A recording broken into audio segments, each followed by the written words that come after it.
First of all, can I say welcome to Joy?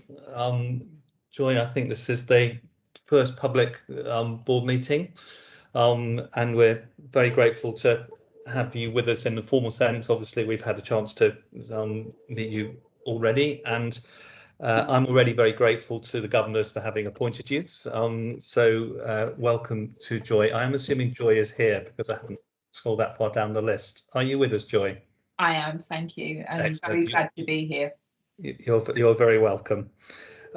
We have governors observing today. I think we have Sally Ann Watts, Anita Hyam and Mike Gotch. I can see that Mike is here. Are they all with us, Neil? Sally Ann is also here. I think Anita has not joined us yet. Okay. So welcome to Sally Ann too. So our practice, this is for Joy's benefit, probably that we have some of our governors joining us in the Teams meeting so that they can sort of have the experience of the virtual meeting. We do, of course, record this meeting so that the public is available to see it, and we know that many of our governors watch it later. May I also record a couple of apologies. So unfortunately, Sam Foster is not well today and is not able to be with us. I'm grateful, and I'm sure she is too, to Paddy Cornell, deputising in relation to nursing issues. And we will have Ali Cuthbertson with us for item 10 when we get to maternity, which otherwise Sam would have presented. On the non-executive side, we have apologies from Katie Kapanaros, who's unable to be here today, and she has sent in some comments. So Neil will prompt me at the suitable places if I don't read my brief that he's already prompted me with to feed in one or two observations that she has made. We know that Ash may be a little bit late, Ash Sony, so we look forward to seeing him when we can. And Tony Shapira has a meeting of the independent review panel at 11 o'clock, which is when we get to the receive and note items if I do my job effectively as chair. We're at a peculiar stage in reconfigurations and reform of the NHS, and I've no doubt that amongst the many things that the IRP will need to discuss will be an understanding of how it works in the new role, and we will be much better off for Tony understanding that than we will if he's sitting in a receive and note section of the board where he's already read the papers. So Tony will leave us at 11 and rejoin us for the confidential business later on. We have Taffy Makaya joining us for the Freedom to Speak Up item, and I think she may already be listening in to this stage of the proceedings. And Taffy, you're very welcome, and we're very grateful to you for picking up the interim lead guardian role, although you've been involved as champion for a long time with that, and we'll come to that a little bit later on. We are taking as part of our usually patient, but today staff story, an issue about the experience of someone from a minority community, and we have Hamira Ghafoor from the BAME network, who is also sitting in this stage of the meeting. Hamira, we're very grateful to your colleagues for bringing this forward to us, and we'll come to the item a bit later on, and you're welcome at this stage. We also have with us, unusually for our team meeting, I think, someone from the Oxford Mail and also from BBC Oxford. If we were meeting in public in non-COVID circumstances, it would not be unusual for them to sit in the meeting. We know that they're able to see the recordings, but they've requested to be able to sit in on the Teams, and so we've made that arrangement. Of course, everybody will get the chance to see this proceeding once the recording goes up onto the YouTube channel, but it's not in real time as it will be if people are able to be in the meeting. So I think those are, Neil, the housekeeping issues, other than declaration of interest, and Anne, as always, will want to declare her interest as a trustee of the Oxford Hospitals charity.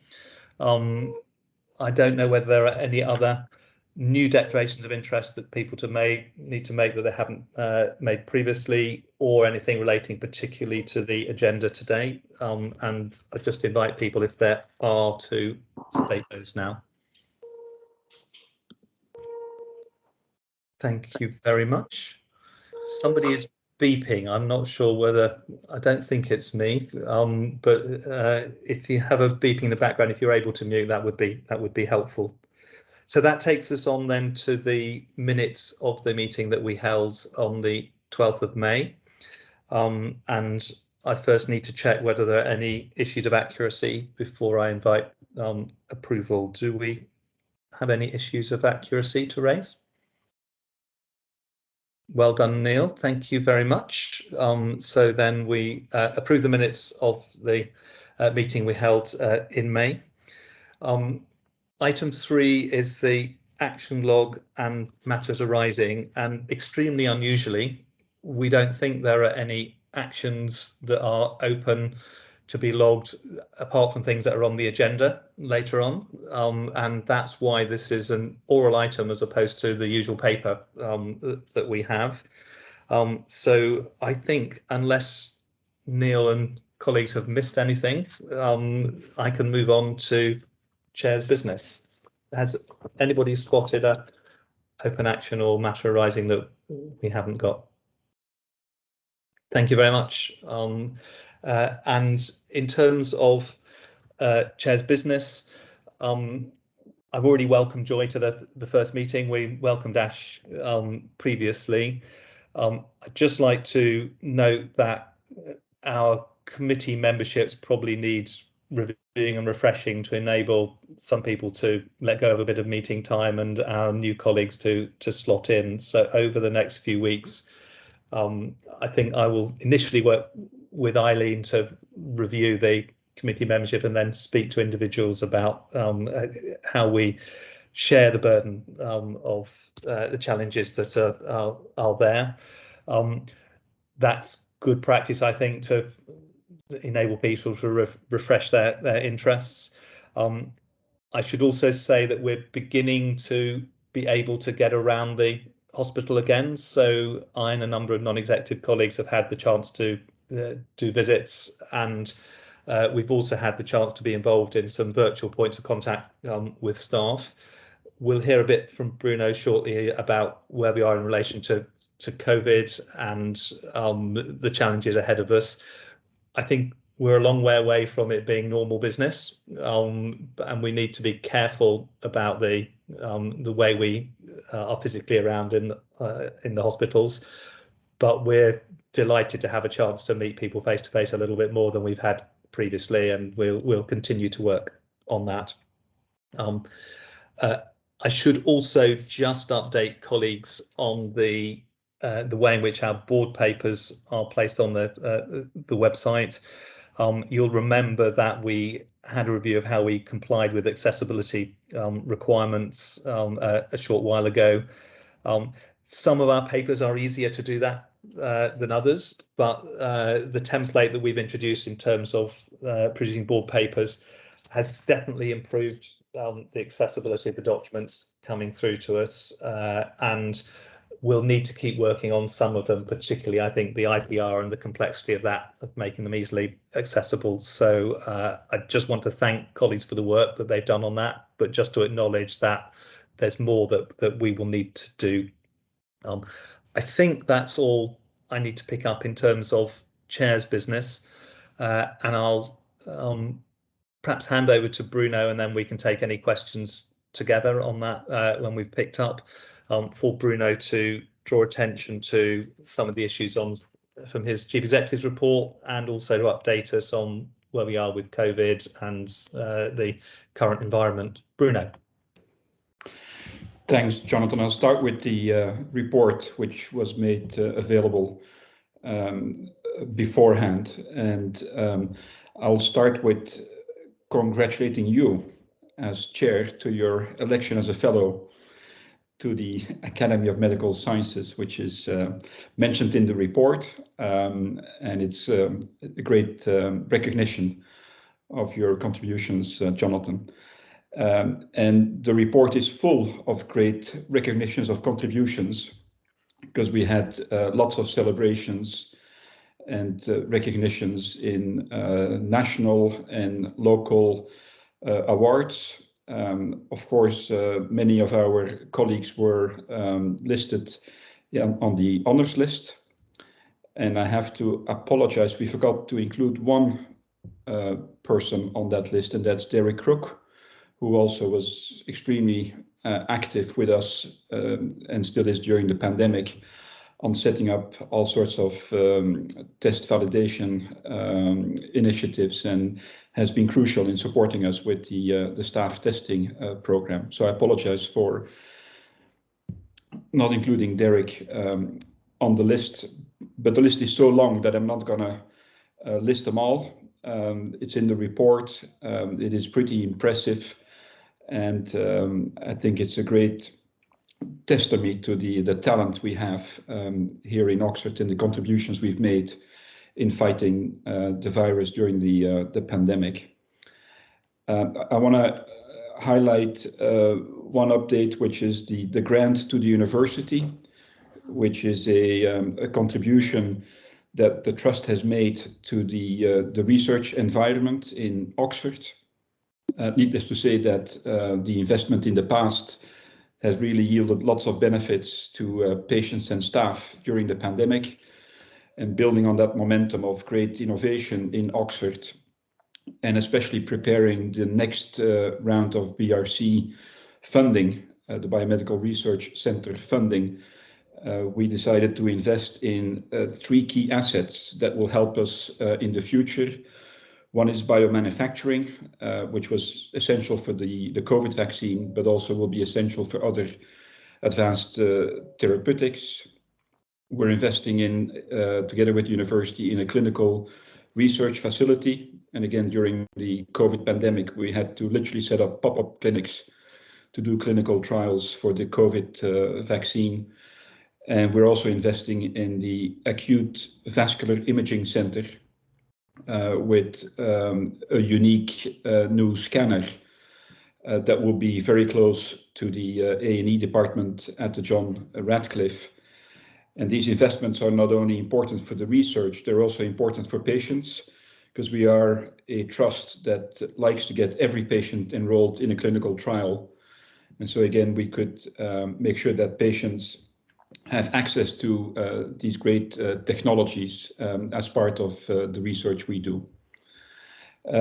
We also moved the renal service on the Churchill site to the newer building, I would say, the PFI building on the Churchill site. This was a long project to make happen, because it was pretty complex, especially because this service uses a lot of water for dialysis. So the engineering works to make this happen were pretty complex, and we're very proud that they're now in a much better environment. Both staff and patients can operate in a much better environment.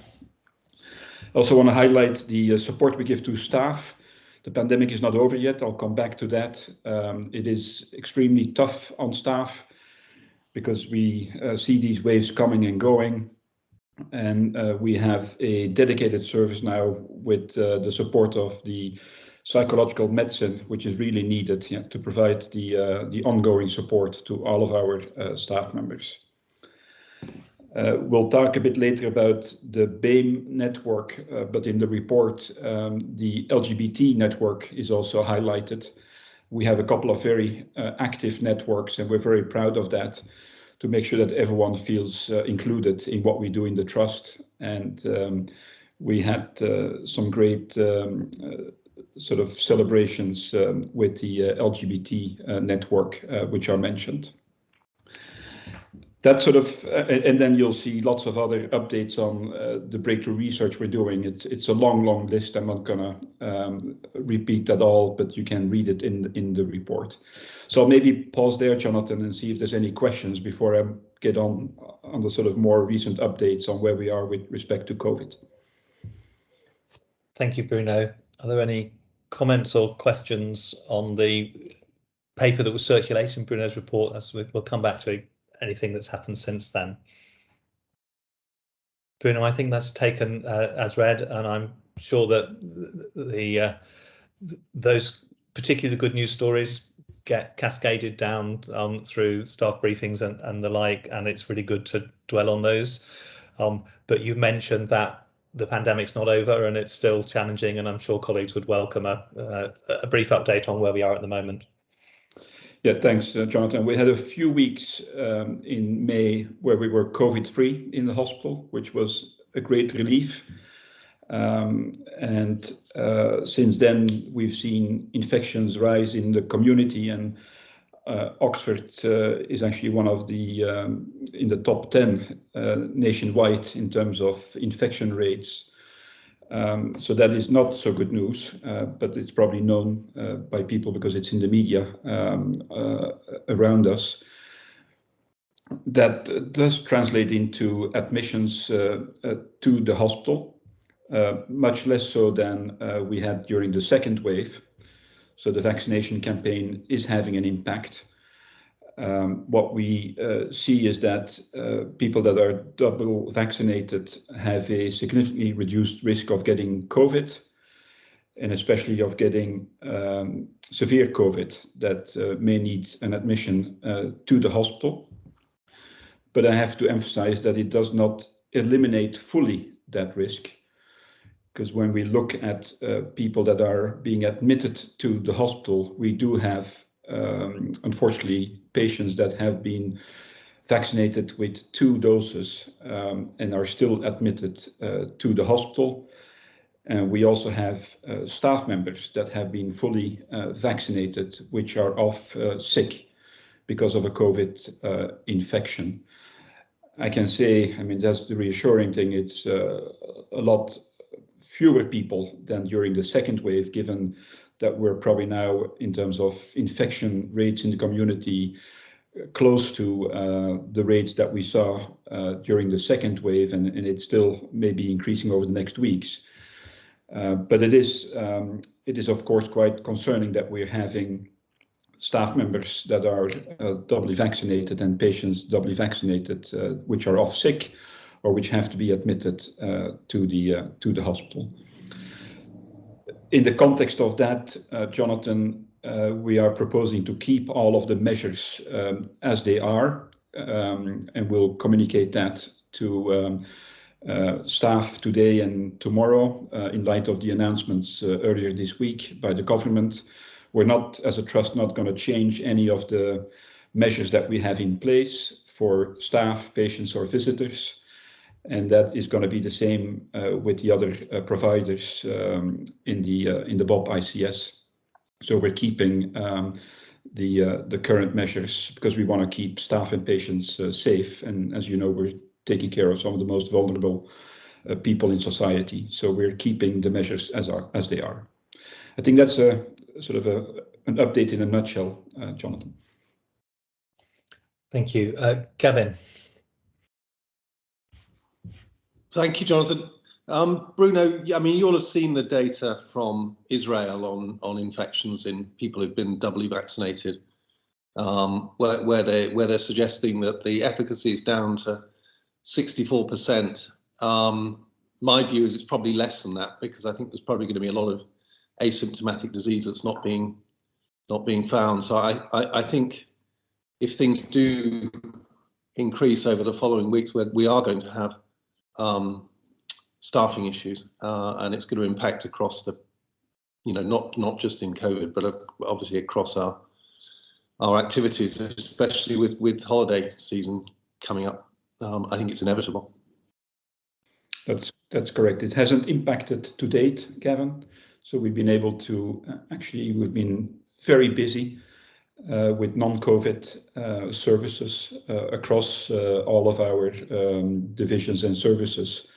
And our activity levels are actually higher than pre-pandemic. But there is indeed a concern and a risk that may drop again because of exactly the reasons you described. It's annual leave over the sort of July-August period, plus staff getting sick or having to self-isolate, plus an increased workload and potentially redeployment of staff towards COVID services again.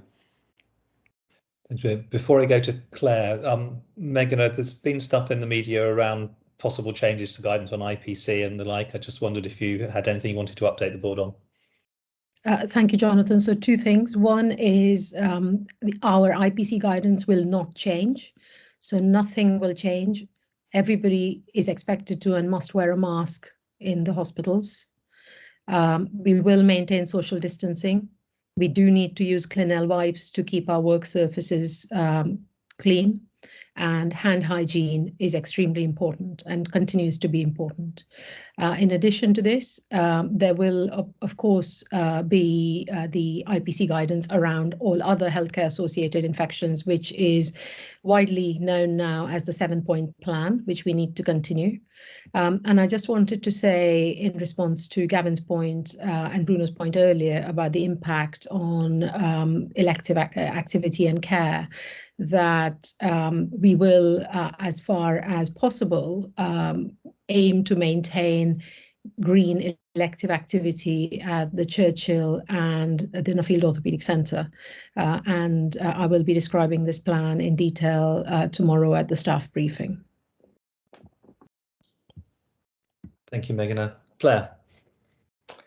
Bruno, I don't think you covered this earlier, but in terms of our understanding of how many people are getting sick and so on, what is our projection about the peak of this wave, and what's that likely to do to hospitalizations and capacity? Yeah, thanks, Claire. Well, we were using some of the same models as the national team, but apply them locally. I think based on those models, we're expecting the peak of this, call it 3rd wave, to be sometime in August. But that again will depend what's happening over the next basically 2 weeks, and how people will respond to the announcements that were made earlier this week. So I mean, it's hard to predict, but we have plans that basically escalate. So fortunately, we have additional capacity now, which we didn't have for the 2nd wave. As you know, we used to have an infectious diseases ward, which is still there, but we've expanded the respiratory capacity. So we have single rooms, well ventilated, on level 5 at the John Radcliffe. And so we can expand in that area. And we have an escalation plan depending on the number of patients that need admission and need oxygen, a bit similar to the wave 2, but we're in a better place in terms of physical space because we have that new ward, actually 2 wards on level 5, which we didn't have at the 2nd wave. So we're a bit less concerned about space constraints than we were in the 2nd wave, because we don't think the 3rd wave of admissions will be as high as the 2nd wave, and we have more space. But of course, if the infections also have an impact on staff absence, and we need more staff for the COVID services, that will have an impact on the elective services. Megan. Thank you. Claire, just also to add that the profile of the patients we see so far is looking slightly different in terms of need for oxygen dependence or NIV or intensive care. So we really need to be able to maximize capacity for patients who may not need intensive care and high dependency, but equally be aware that, should things change, and we will be ready. Thanks, Meghna. Just to be clear, I've understood that right. You're saying that fewer of the patients coming in need oxygen support than in the last wave, so that it's not so much the intensive care bed capacity that is stressing us as the non-intensive care bed capacity. Yes, but we can only say that based on the patients we've seen so far, which is, since the period in May when we had none, we've had about 70, and also the double vaccinated patients seem to have a slightly smaller, shorter length of stay. So I think the implication of that is that the bits of our service that we are worried about capacity are not quite the same ones as they were in the earlier ways, but it really brings home the importance of protecting our patients and staff through infection control, because that's where the large numbers are. That will have implications as we think about our own ways of working, of course, and in-person meetings and the like, but that's not, I think, for this stage in the agenda. Can I just check whether there are any other questions or comments for Bruno? Thank you then. Can I move us then to the part of the agenda which is usually under the heading of patient story, but today is actually a staff story, and I'm sure that people would have read this paper, and I'll be interested to see their responses shortly. But I just thought I'd just start sort of reminding us all how I see this part of the agenda, and it's for me all about reminding us why we are here. The bulk of the agenda that we take is driven by papers. It's about organisational matters, but the reason why we do that is because we care about the difference that our services make to patients' lives and people's lives, and we usually do that around patients. And sometimes we hear about things that have gone well, and sometimes things that show us how we can do better. But this is a chance for us to focus on the human impact of the work that the Trust does and put that into perspective. Today's agenda item is a staff story, not a patient story. And it is one that does have in it some things going right, going well, but it's mainly about things that have gone wrong and what we're doing to put them right. So I'd like to start by thanking the member of staff who's had the courage to share their story with us, because I'm absolutely sure that's no small thing, and to apologise for the experience that they've had working in the Trust. I think this is a time when it's really important for us to address the poor experiences that staff from minority communities have had. You'll be reading in the newspapers about a whole range of concerns, but specifically this week about racist abuse against some of our most talented young sports stars. And sadly, we all know that health and social care services are not always free from those attitudes. But I suspect I have a common view with all of you that they should be free of them. And that's why it's really important that we're taking this item, even though it makes for uncomfortable reading. And we acknowledge that, along with many other institutions, we need to do more than we have done, and we're committed to doing more. We've previously, as a Trust board, affirmed our commitment to equality, diversity and inclusion. But this staff story is a stark reminder of the need for us to focus on driving change. Lots of our mechanisms of monitoring show us that we have reason to be concerned about harassment and racism, but we're really clear that they have no place at OUH.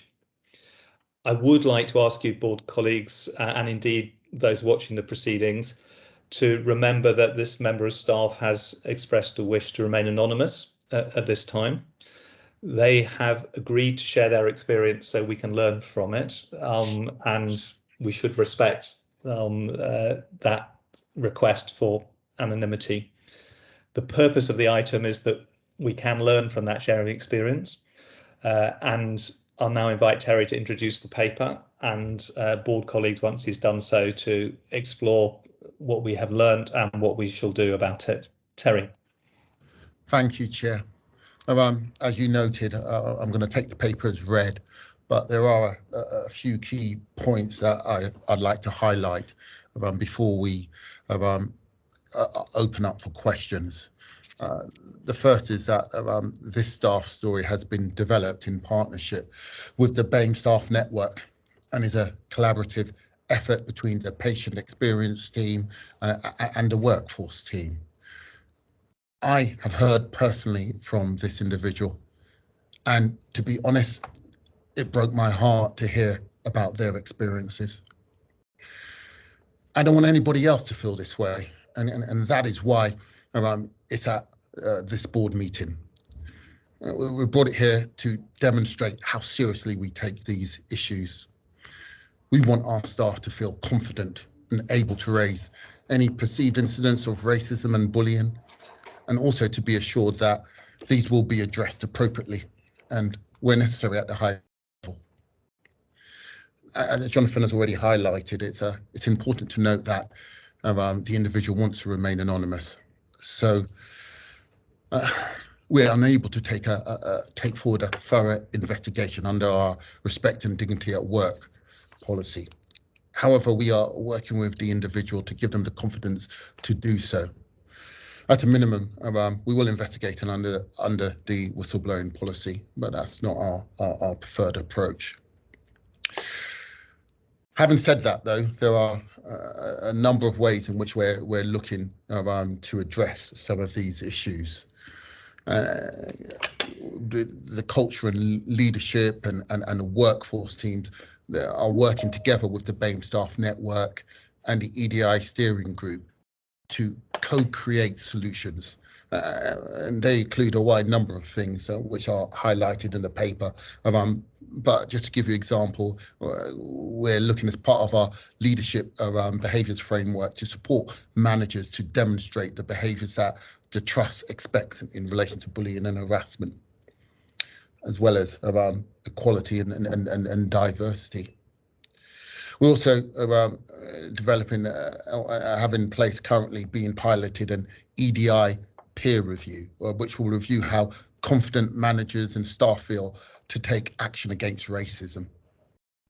As part of this, we're trying to move it forward in a way in which actually people are equipped to deal with the issues, not only managers, but also the HR team as well. We're also looking to clarify the support structures for staff who are not part of a union and need individualised case support and individual mental health support as well, from suffering bullying and harassment and racism. We're also thinking that it's really important to continue to work with the BAME network and ensure that they have the resources to support members who raise their concerns, but actually not leaving all of the bulk of the work for them. We've also instituting the Just Culture work and working with the BAME network on that. And we're also seeing that the network, since the network launch, the BAME network also having monthly meetings to offer space for members to share their lived experience and express their needs, and also to determine what sort of support that they would like. So I'd just like to end this section by saying that the diversity of our workforce is one of our greatest strengths, and we'll be working to make sure that this is recognised. So I'm asking the board to note the contents of this report, support the recommendations in this report, and make any further suggestions. Opening it up for questions. Thank you, Terry. I have at the moment Anne, and then it'll be Claire. Anne first. Thank you very much, Jonathan, and thank you, Terry. Obviously, this is extremely serious, and I note the comments that you've made about the actions that we are taking in relation to this issue and more broadly. I just really wanted to make an observation because it's around we have had in the trust for some time our policies and our processes around raising concerns, whistleblowing, freedom to speak up. So clearly this is, so my concern is around assurance around the effectiveness of those policies, because clearly this example gives a clear example where those policies, for whatever reason, are not resulting in the people that were trying to get them to use those policies, they're not using them. So it's the extent to which the issue, clearly we know from this, we understand from what's written here that this may not be an isolated case, and therefore it's the question is around how can we strengthen those policies as well as all the other things that you're doing in order to give us a board assurance that those policies and processes are effective. So that was my comment. Thank you. Thank you. So part of the reason why this paper is here is, one, to give our BAME staff confidence to raise those issues, to raise them through our freedom to speak up, to raise it through dignity at work. But I don't think us, all of our BAME staff are there yet, and that's why what we want to do in order to do that is co-create solutions with our BAME network, so that they can help us make the relevant amendments to make it easier for staff to raise their concerns, and hopefully just the fact that we're talking about it here will be fed back to our staff, and so that they know that we're taking it seriously, and we're not going to sweep anything under the carpet, and they're not going to be, more importantly, victimized as a result of raising their concerns. Thanks, Terry. I've got Claire next, and then it'll be Joy, and I have Eileen in the queue after Joy. Claire. Thank you, Jonathan. Well, I think we'd all agree this has been really tough to hear. And I'm very pleased that we are addressing our processes. I just really wanted to ask, following on from Anne's question, a bit about what we're doing to increase the sort of awareness of racism, awareness of all of those factors that surround it, and the sort of judgments of our HR practitioners and managers to sort of intervene when they see something happening that isn't right. Thank you, Claire. So this is part of what I was talking about in terms of our leadership behaviours framework, and building that into how we train all of our managers, all of our leaders. And with my team, with the HR team, we're proposing to put them on specialist training about this, so that they can not only understand the nuances around themselves, but they can support managers to understand those nuances and make sure that actually it's dealt effectively within the divisions and the corporate directorates that they support. Thanks, Terry. Joy. Thanks, Terry and colleagues for putting together the paper. And my question was a little bit similar to Claire, actually, in terms of really understanding our understanding as a trust of racism in all of its forms. Because although I appreciate the what you're saying about strengthening and understanding policies and procedures, there is something about our understanding of how racism can show up, which means that if you, even with the greatest will in the world, if you've got a policy or procedure, you're not going to be able to enact it well if you don't really understand the covert forms of discrimination. And I think that we have to also recognise that this is also about culture. So many Black and minority ethnic people experience what I would term as testimonial injustice. So, we often ask them for their opinion, and then we deny they have any opinion, or we say that's not racism. And there's something about that is implied through the paper. So we've got to get better at understanding it. We've got to get better at recognising that racism hides in plain sight. And in Jonathan's introduction, it surfaces in all kinds of different ways, and we need to be more committed, I think, to thinking about how our culture becomes one of zero tolerance around these issues. I couldn't agree with you more, Joy, honestly, and that's our aim. That's where we want to get to, and that's what we want to incorporate into our leadership behaviours framework, and how we and will be a core part of all of our training for all of our not only leaders but managers as well. So that's definitely where we want to get to and what we want to do. We're not there yet, but our intention is to get there. So I completely agree, Joy. Joy, before we leave you and move on, what should that look like for us as a board? So Terry's given us a response in relation to work we're doing on the executive side, but it's equally important that we show our commitment to that. So what would you be suggesting that we should be thinking about for this group of people? I mean, it sounds a little bit hackneyed now, but we can't just not be racist.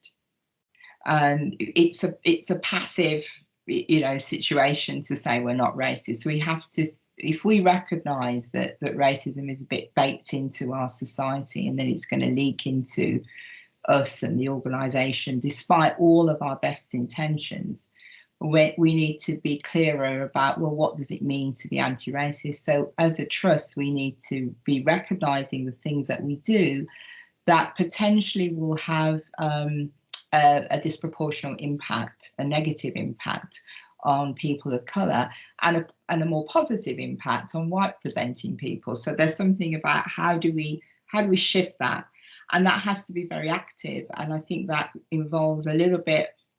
So I was really pleased to hear Terry say that we're going to be doing things that increase the competence for staff in that.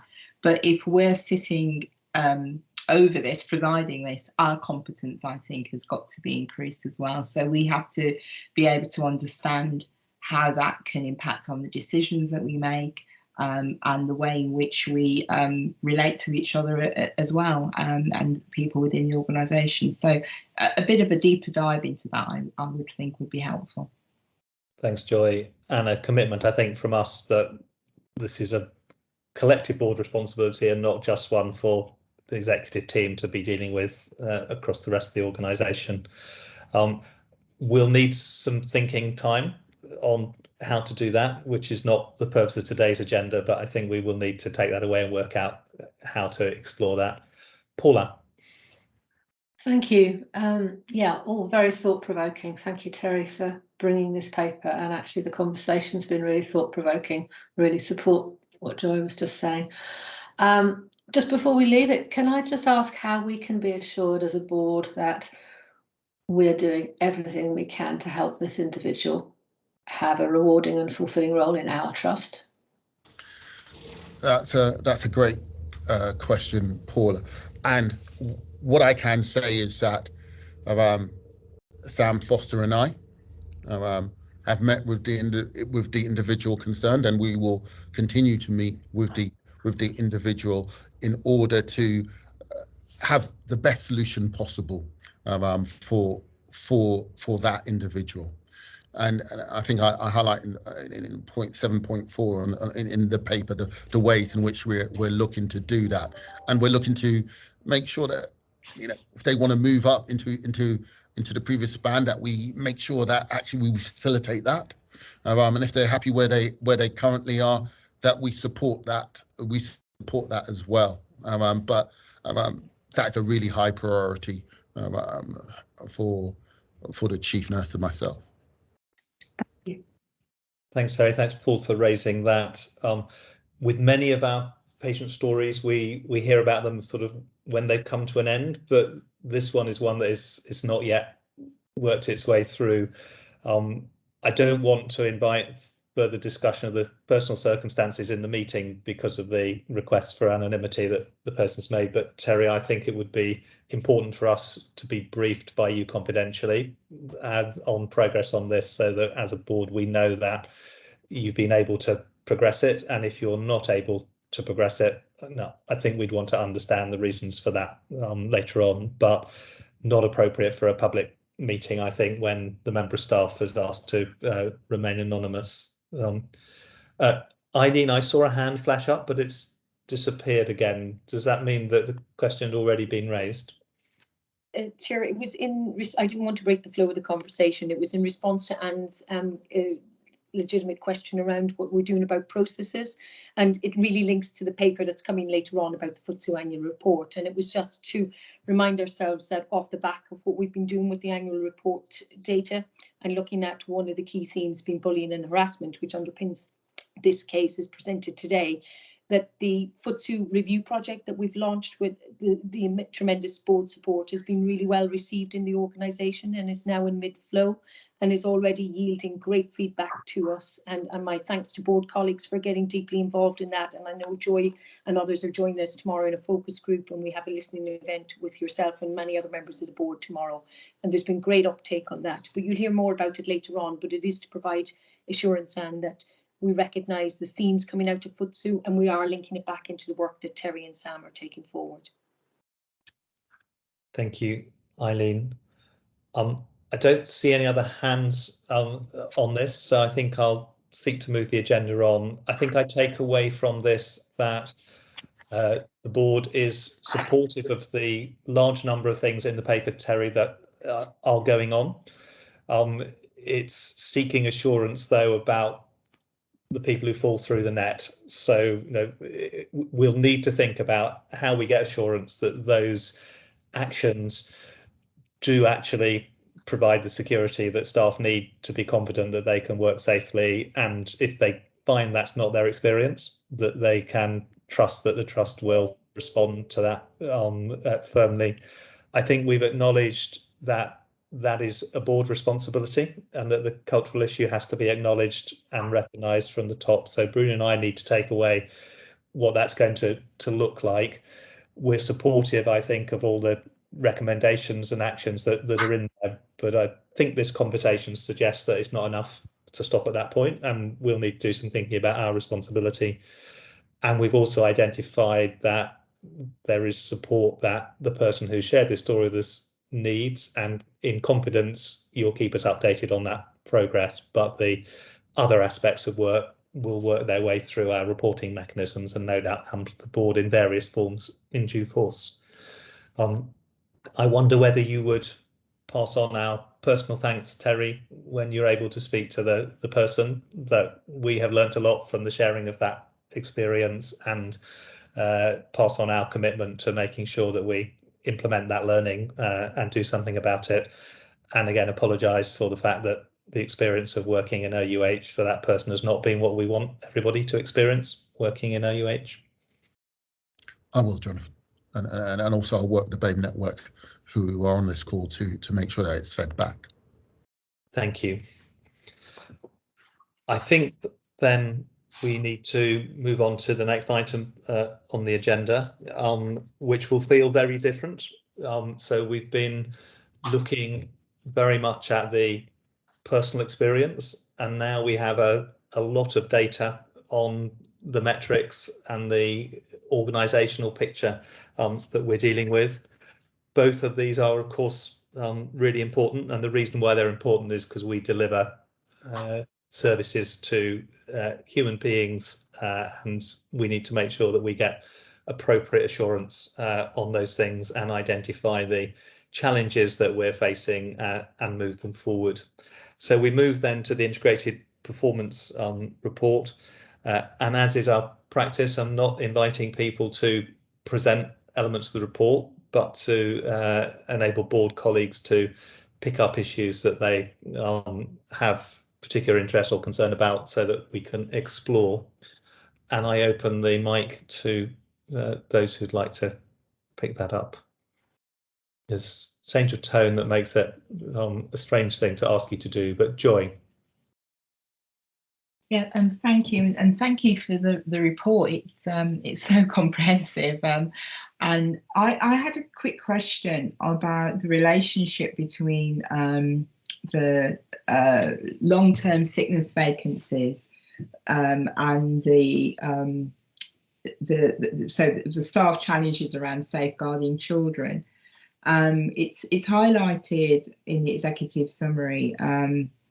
And it's talking about the complexity of safeguarding cases with regards to children. And I just wondered, how do we support staff with some of this complexity? Because there might obviously some real concerns coming out there, but also how do we ensure that the need, which is obviously to safeguard children, is not being impacted on by long-term sickness of staff?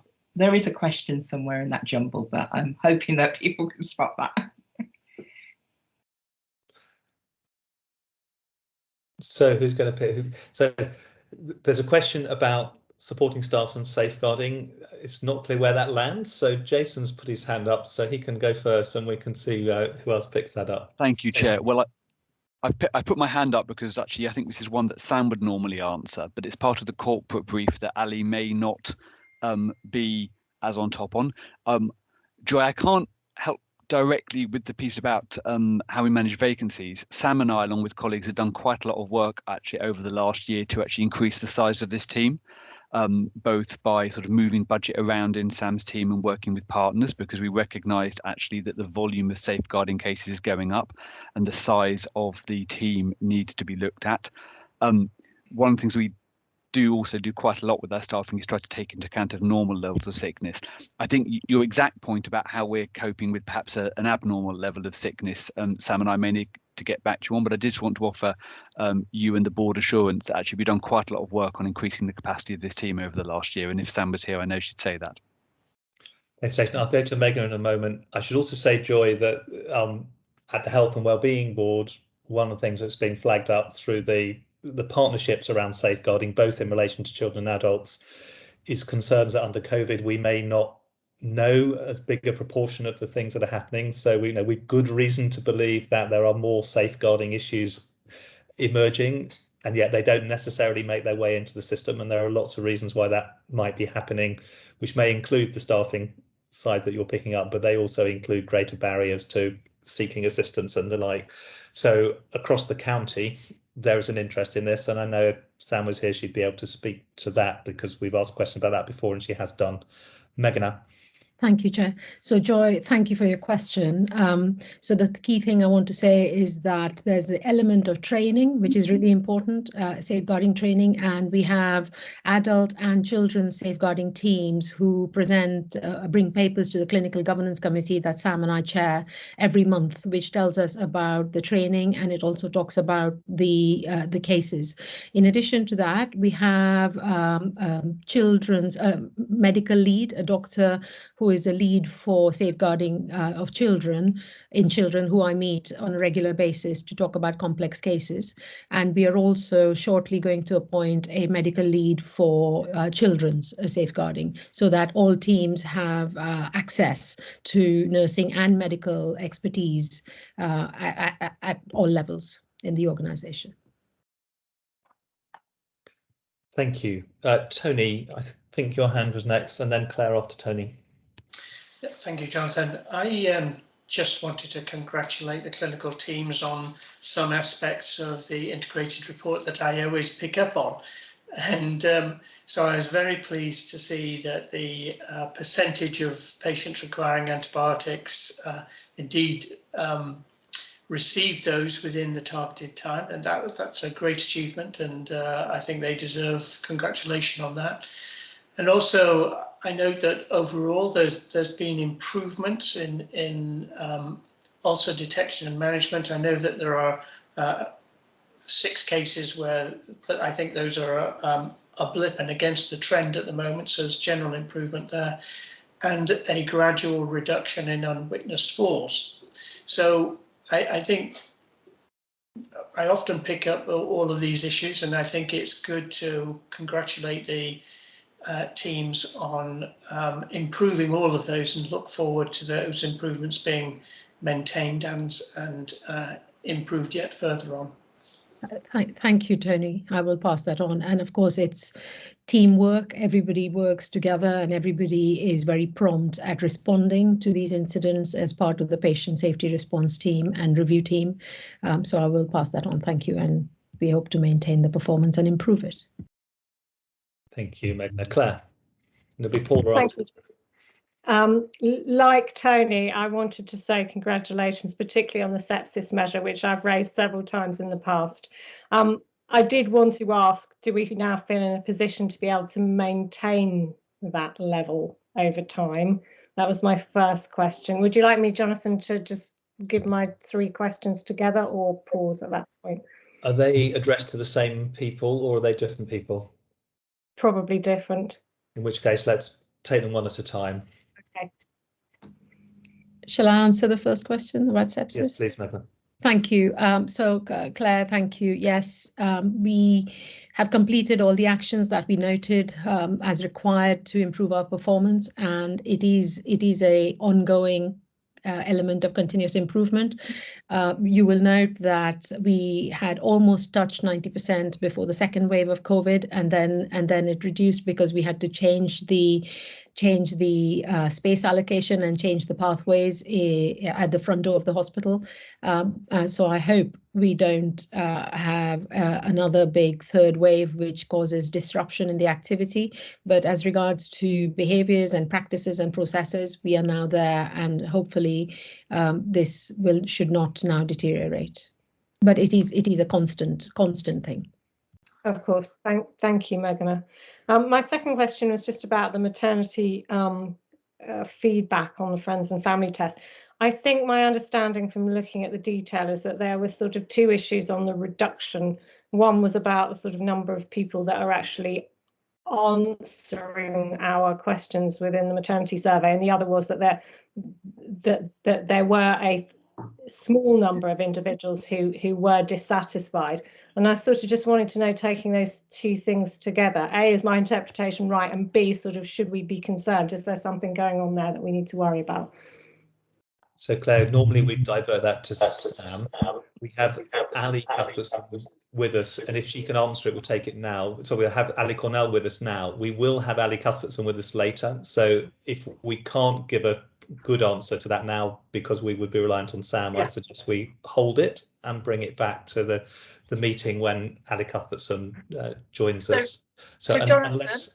Yes, Ali. Jonathan, I've got my mask on because I actually am in the room with Ali Cuthbertson, who's going to be joining. So I'm going to move seats with her so she can respond. All right. Fantastic. Perfect. So it's a room for Ali's. Good morning. To answer your question, the responses are very small, as you say. We are looking at trying to capture information in a more real and meaningful way. So we're exploring doing the FFT via text messaging rather than paper and feedback. And in terms of the dissatisfaction, COVID has caused significant issues because we've had to limit the amount of time that partners stay postnatally. We've opened up to everything else, so all appointments, labour, delivery, assessments, antenatal, fetal medicine. But given the estate in the JR1, we still have to be very safe and very careful, because there are 44 beds on the postnatal ward, so 44 mums, 44 babies, and we have some challenges around social distancing, and we want to keep everybody safe. So that is our major feedback, that they'd like partners there for longer. So I hope that answers your question. Thank you. While you're there, Ali, the family and friends test has never been terribly reliable in maternity in the time that I've been involved in the trust, because we don't have enough people giving us response to sort of use that as much. But we do have a number of other mechanisms getting feedback from mothers on their experiences, and I just wondered if it was worth you reminding us of what those are, so that we get a picture. Thank you, Sir Jonathan. Yes, of course. We do our own survey, and we've developed a QR code so they can actually scan it and then do it when they're at home. We get feedback that way. We've got a really good relationship with the Maternity Voices Partnership, so we get feedback that way. And we're just embarking again on our national maternity survey.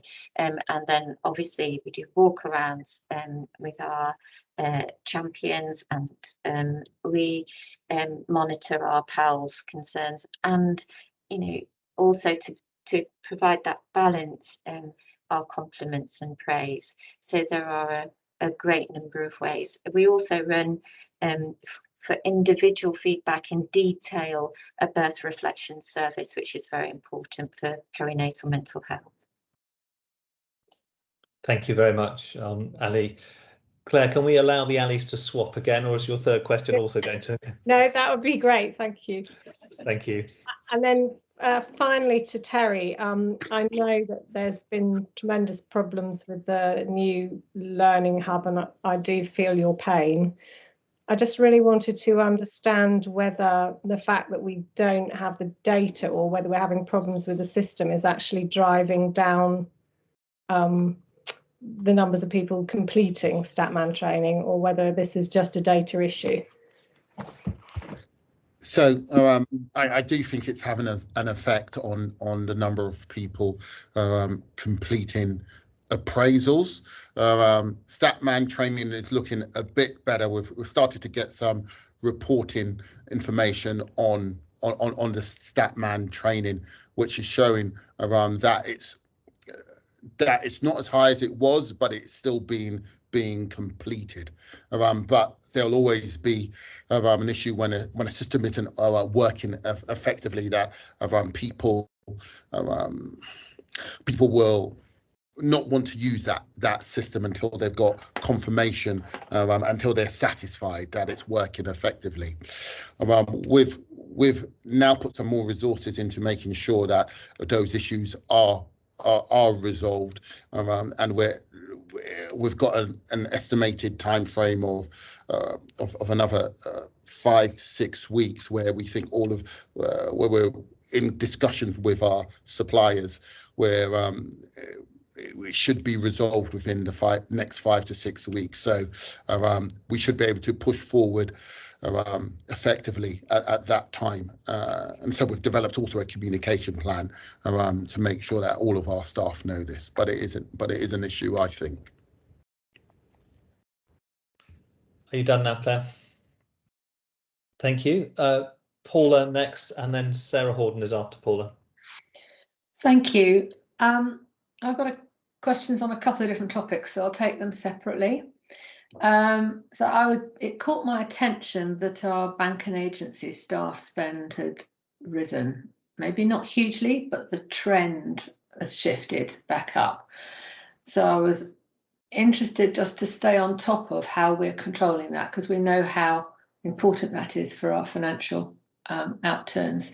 It sent me looking particularly at the reducing our absence rates page on page 71, and you couldn't help but be conscious that a number of the divisions are saying mental health is the top reason for absence, mental health is the top reason for absence. And I know we've talked about the work we're doing to put our people first, to actually support them, but those two things seem to me to be a bit linked, and I just would appreciate some reflection from the executive on that. And then I've got a separate question that I'll hold because it's completely different. Terry.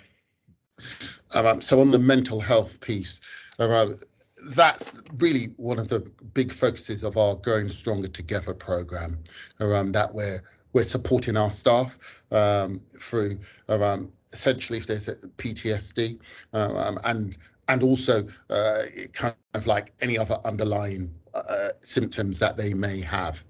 And we've been working quite closely with the psychological medicine team to address that. And there's two main elements of that. One is the well-being conversations, which we're asking everybody to have. And then the second one is the R3P. That's a kind of like to deal with the PTSD, the kind of like that people may have suffered as a result of COVID. And Simon Pragnell and his team have been running those programs, and those are for specific teams that may be suffering. And he's already held several of them. I think they've got another 30 odd lined up. And the initial feedback we're getting from that is actually it's been quite effective. But we want to still broaden it out and make sure that as many people as possible are accessing the R3P program for our staff. So we're doing a lot to deal with the kind of like mental health issues. The bank and agency issue is also one which we've kind of like developed, and Jason may want to talk a little bit more about this. We're we're developing further controls in relation to how people book bank, how they ensure that they book agency as well, and also as part of controlling our vacancies, we also still have the weekly vacancy control panel, which looks at how what we can recruit to, what we can't recruit to, and how we make sure posts are covered if they're going to be covered via a secondment or via a locum post as well. Paula, does that? It does. I didn't know if Jason was going to comment. I think on the first point, I think to keep seeing, it really just brings it home each time to see mental health as the first thing that is mentioned. And I know there are a lot of different reasons, but it'd be really interesting, well, really important to follow that trend, really. Anyway. Jason, did you want to come in on that point before Paula goes to her second question? Yeah, only to say we'll watch the trend very carefully, Paula. As you say, it's a slight uptick after a couple of months of fall. One complicating factor, and I'll see if we can pull this out in the reporting next time, is and this is a very difficult message to communicate to our staff, is for large chunks of what we do, we're obviously trying to reduce our reliance on temporary staffing, but actually to get to a sustainable workforce position. On the other hand, pretty much anything to do with elective recovery at the moment, where we've got a very large income stream of revenue and we're trying to treat every patient possible, we are allowing all sorts of premium costs, whether they're outsourcing, insourcing or such like. So one of the things I might try to do, because I think we've got this in the sort of ledger structure, is next time, whether it's in the report or just to tell you, pick out how much we're spending on bank and agency staff directly to support elective recovery, because it's possible, in fact, to be honest, I almost might hope, given what we're trying to do for our waiting lists, that our temporary staffing spend on elective recovery could rise over the summer, as it were, because we're getting well remunerated from a quite appropriate national policy to try and get the waiting list down. Yeah, that's really helpful, Jason, because that really, I think that would be useful to understand that. So my second question actually is on page 56 of the report, and I guess this is one for Sarah. It just caught my attention because obviously we've got the various initiatives that we're piloting to try and reduce the 4-hour breaches. And on a couple of occasions here, it says we've got these initiatives and there's been low uptake. And it says again, low uptake.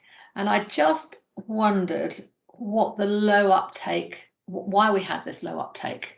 I couldn't quite interpret it well enough.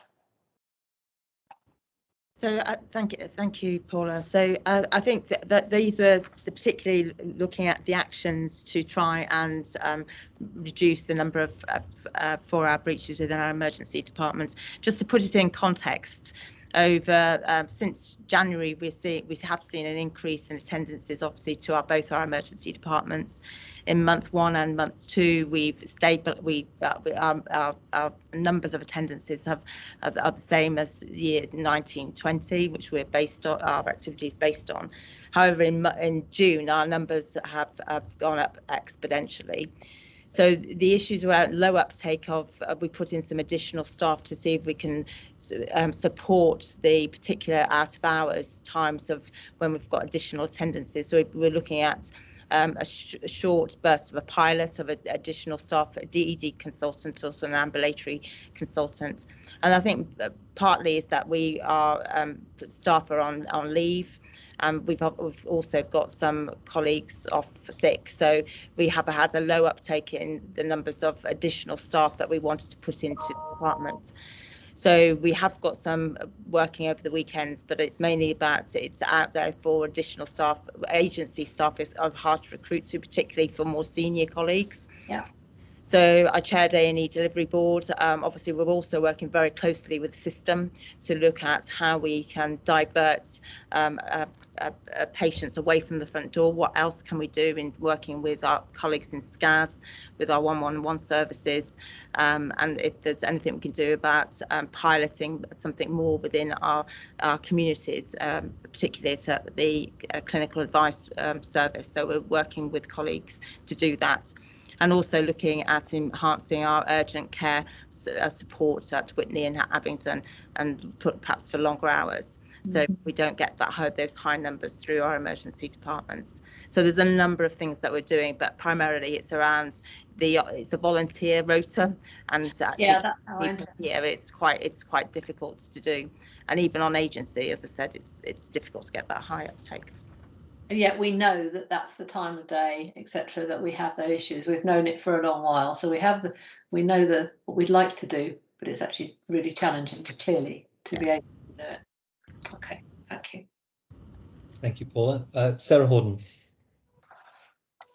Thank you. My question partly follows on from Paula's, actually, around the pay costs, but just picking up the sort of financial report as a whole. I think the importance this early in the year of understanding where we've got variances against plan, particularly in the underlying pay costs and in the underlying energy savings that we were forecasting. So I think energy savings was part of a project we've done. We were expecting to see energy savings flowing through. It'd be interesting to understand, I think, better reporting, as Jason's just referred to, about understanding what is underlying versus what is part of the recovery, but also how we're going to address the movements in those underlying costs where we're higher than planned, so that we don't end up with that becoming a cumulative, much bigger problem over the course of the year.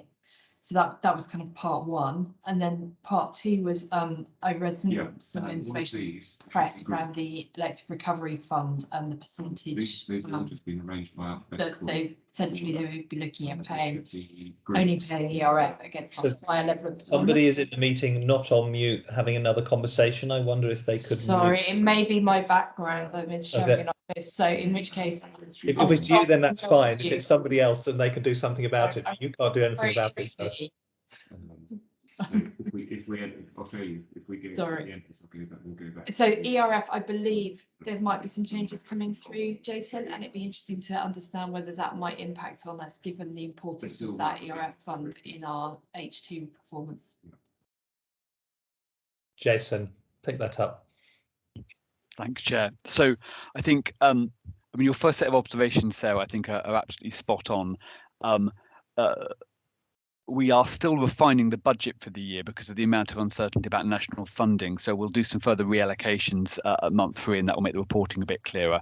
One of the things we're also going to do is we're just going to refine actually what we put in what we've called the recovery block in that sort of separation of the I&E performance into different blocks, and we'll be able to put the ERF income in there and more of the recovery costs.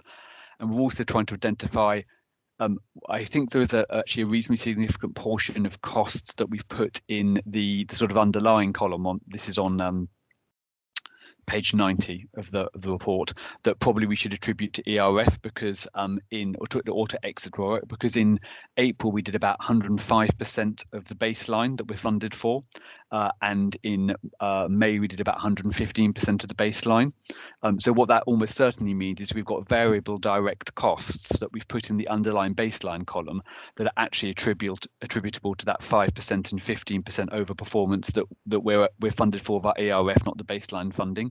And I think we're going to try to pull that out more clearly in month 3, so we can have a more focused conversation on the underlying position. I mean, notwithstanding the fact that the post-COVID funding environment is still uncertain. So you're absolutely on the money and say, I think we haven't quite got the data cut right to really laser in on that, but we'll have more next time. On ERF, that is correct. You've probably seen in the press, the ERF is designed to provide an incentive, and incentive is perhaps the wrong word. It's a source of funds that flexes with activity to ensure that we have enough money to deliver elective work above our 1920 baseline in a block funding environment. And effectively, the baseline is set at our 1920 activity level on a price weighted basis. But the extra funding kicks in on a threshold that tapers. So the original taper was going to be, it kicked in above 70% in April, 75% in May, 80% in June, and then 85% in July through September. I've been on quite a few conversations with national finance people in the last few days, and I think what's happened nationally, and it's actually a good story, is that the NHS has done better than expected at actually restoring activity levels. But the OUH experience is not necessarily unique. And what DHSE and NHS England have done is they've changed the taper for Q2, so July through September, from an 85% threshold to a 95% threshold. Now, the first thing I can say to the board, based on our initial calculations, and this was announced sort of lunchtime Thursday, so there's still initial calculations, is we should still make, as a trust and an ICS, sufficient ICS to cover our elective recovery costs, to cover any deficits that were in the system, and a few other things we've put money aside from, i.e. the ERF system is, the ERF mechanism, even adjusted, is sufficiently generous to most likely meet all of our needs as a trust and system, and probably leave us with cash to spare. We won't have quite as much cash to spare, but we'll still cover all our needs and have plenty of cash to spare. What we don't know, and I think is much more significant, is what the funding arrangement will be in the second half of the year, because that we are. When you see the month 3 version of this, you'll see that we're spending several £million a month effectively on this elective activity that we're not funded for in the block. So we probably need to be earning £4 million of ERF a month minimum for those extra costs. And if obviously that mechanism isn't there in the second half of the year, but we still want to carry on ploughing through the waiting list with the premium costs, then we will have a fairly significant challenge. We don't expect to get details of the second half of the funding arrangements until mid-September. So I'm afraid we're going to all have to just wait moderately anxiously until then. Thanks, Jason. Sarah, you're on mute. Okay, so could I feed in a comment from Katie Kapanaros that she sent through and just see whether David Wallaker wants to say anything about it? She said that she discussed with you, David, the 5 priority 1 incidents that happened in May, which was obviously an increase from previous months, and was satisfied that there wasn't any underlying issue. I presume that means nothing common to them. I just wondered if you wanted to share a bit of that conversation with the board, and then I have a question for you as well, David, when you've done that for your bit of the IPR. Yeah, so it's correct, Jonathan. There were 5 priority 1 incidents, and by priority 1 incident we mean a system downtime that affects either the whole site or the ability to deliver patient care within an area. So 5 in a month is higher than expected. 2 of those were in effect the same incident that were not sufficiently mitigated the first time, which was around our call management system that calls out to patients, NetCall. The other issues were unfortunate, I'm afraid, from a sequencing perspective rather than indicative of any underlying issue. So one was caused by the hosted solution for our PACS, which is our X-ray system. That was a glitch by the supplier that affected the whole region because it's a shared system across, and it was a change they put in that impacted everybody. And similarly with the cardiology server, which is on-site hosted but managed by an external provider. So similar to points I've made previously around information governance levels or training issues, that 5 is more than I would like to be reporting, but there isn't any thematic concern that it's caused me, Jonathan. I'm bored. Thank you. Could I ask you about a comment on page 81, which is the going digital bit, and it's about the risks around commercial arrangements, Cerner capacity limiting recruitment of people, and I don't quite understand whether you're saying in that we're not going to be able to achieve the planned timeline, or it just makes it more challenging. Could you just help me understand it a bit better? So this is the bottom of page 81, which is 127 out of 624 if you've got a single PDF bundle. essentially, Chair, it makes it more tricky. And in effect, Cerner as a company, so Cerner are our provider, for those who aren't familiar with our electronic patient record, so the core of our clinical capturing. We've got a number of large initiatives with Cerner underway, so pharmacy stock control and theatres and anaesthesia, so an upgrade to our scheduling and the anaesthesia bedside devices. There is a challenge, and this is not unique to Cerner or OUH, but there is a challenge that the amount of developments that Cerner are doing nationally with other Cerner customers means that their resources, and therefore the resources that we can pull upon, are stretched across multiple deployments. On one hand, that's a tribute to a success measure of the national NHS type investments in e-prescribing and theatre systems nationally, means that more trusts are doing it. We've hit a sequencing challenge that over the core period of time that we need those resources for our go live, we're competing with 4 or 5 other trust go lives. It is mitigated, but it is just a risk that we wanted to acknowledge, because it is a small pool of talent out there in this area specific to Cerner that we need, but we are mitigating it.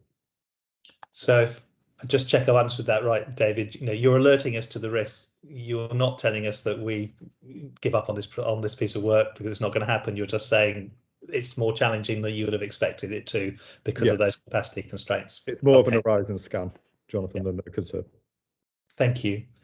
I don't see any other hands, so I'll just ask a couple of questions that I've got, and then I'll see if we can move the agenda on. The first relates to the 2-week breast symptomatic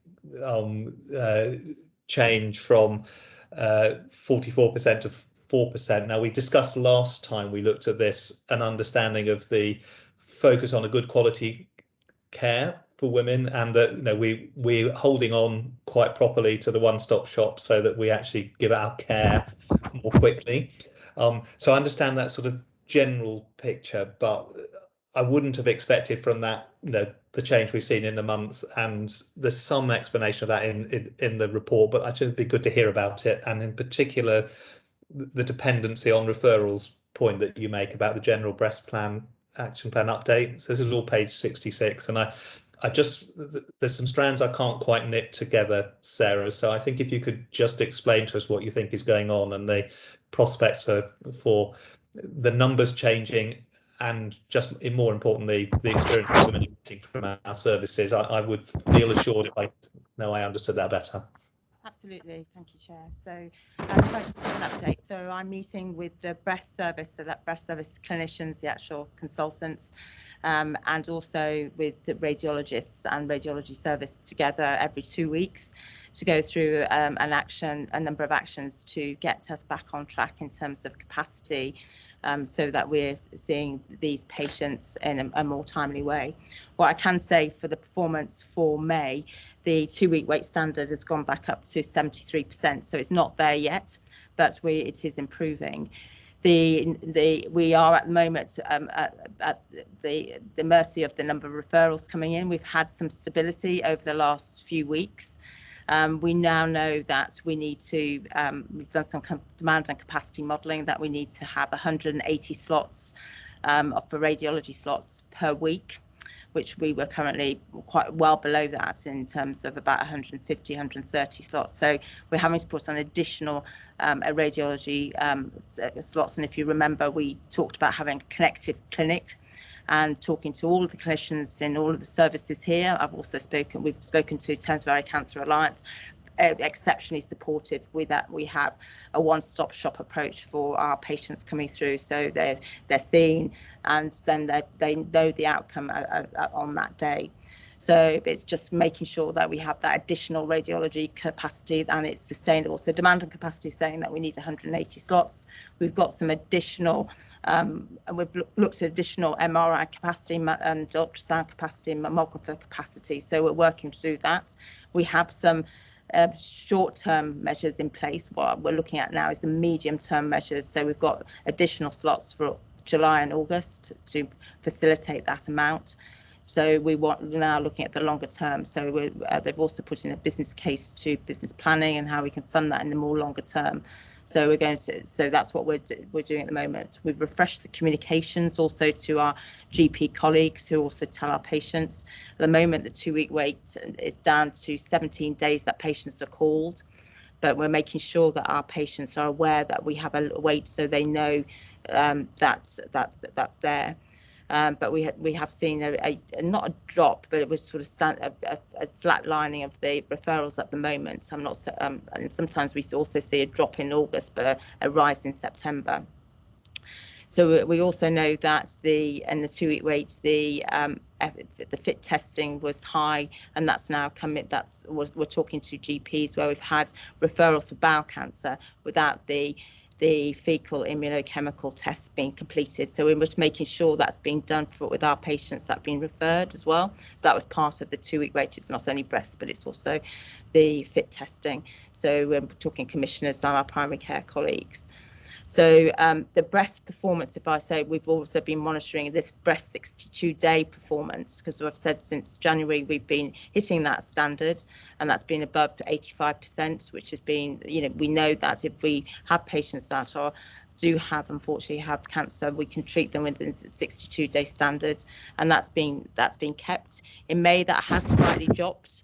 And I spoke to the clinicians, and it's due to a couple of patients that could not be operated on for clinical reasons, and they had to be delayed. So we're really monitoring this whole service very closely.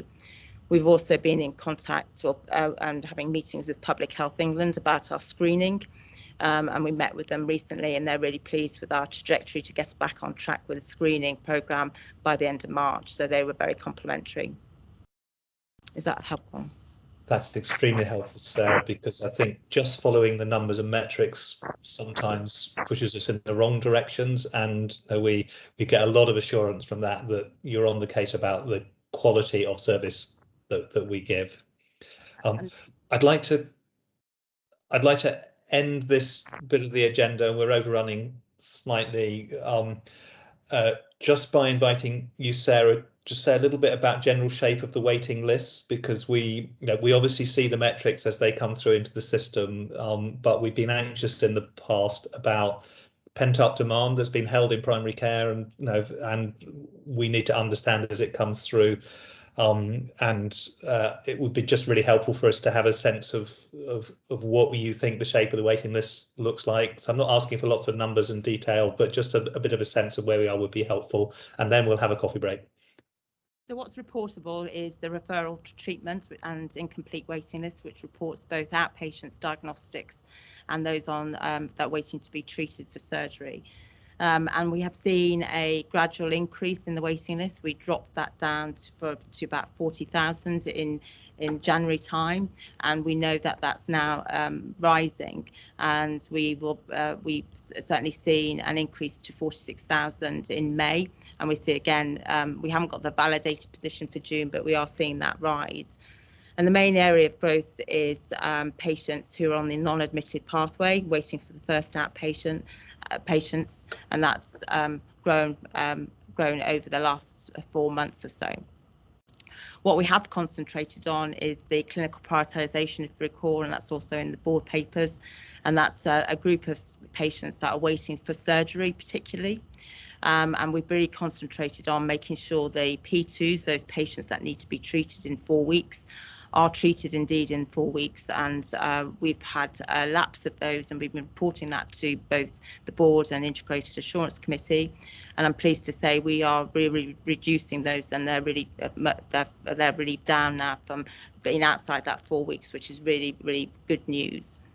We've also been focusing on those patients waiting over 52 weeks, and I think at the start of us opening up for elective surgery, we had over 5,000 patients waiting. We are now down, as we can see at the board, significantly, and I can see the June data. We have certainly brought that waiting list down to about 2,500. That's not validated. We're finally validating that for next week. So really making great progress. The waiting list at that tail end is quite old in terms of the waiting time. So we have more patients waiting over 78 weeks than we normally would have because of the waits to start up elective surgery. So we're really making sure that we're in contact with those patients. They know what to do. So some patients that don't want to be treated at the moment or can't be treated. on that. And we're also working with colleagues across the ICS in looking at our capacity in totality, and also looking at our access policy. So we're doing everything the same across the Bob ICS. Is that sort of helpful? I haven't gone in, hopefully not too much detail in terms of the numbers. That's really helpful, Sarah, because it gives us a sense of what to expect coming through, because often we find ourselves doing our request for assurance on data that's a bit out of date and not knowing what the pattern looks like. Okay, we should break it in a moment. I'd like to make a request on agenda shifting. I'd quite like to bring forward the maternity intensive scheme item so that Tony can hear it before he goes. So if Ali could check with Ali that when we return in 10 minutes, thanks Ali, I can see the nods. To make that work, I need to check that Taffy is able to do the freedom to speak up item, because we'd like her here with that immediately after that, and to ask Terry to move the annual public meeting until we've taken those two items. So Terry, I can see nodding. Taffy, if we do that, we would resume at about 1:45, take the maternity item, and that's scheduled for 5 or 10 minutes, so it will be just before 11 o'clock before we got to freedom to speak up. Is that possible with your other commitments, Taffy? Yes, that's fine, Jonathan. Thank you. Great. So we'll reconvene at 10:45. We'll start with the maternity incentive scheme. We'll then do freedom to speak up. We'll then do the proposals for the annual public meeting and move into the other items at that stage. So thank you very much for concentrating so hard so far, and get yourself a comfort break. I suggest that people mute and turn the cameras off rather than leave the meeting in case they have trouble getting in again. Thank you.